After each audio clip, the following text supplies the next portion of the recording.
Hi everyone, welcome back to this channel. In this tutorial, I will show you how to get this Special Wishing Actions Emote in Heartopia.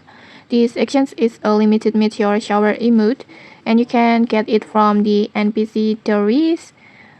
And Doris will appear at the locations where the Meteor shower is happening, like this. And this time it's in fishing village, specifically near the bus stops.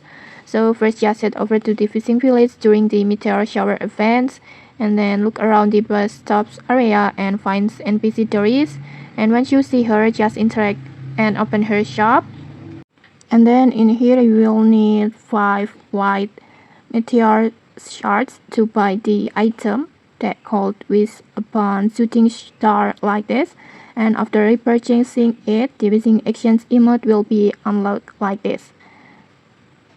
And then for the best part, this emote can trigger Astralis Blessing, which increases and can even double your resource drops while grinding shards. So don't miss it, just grab this emote now.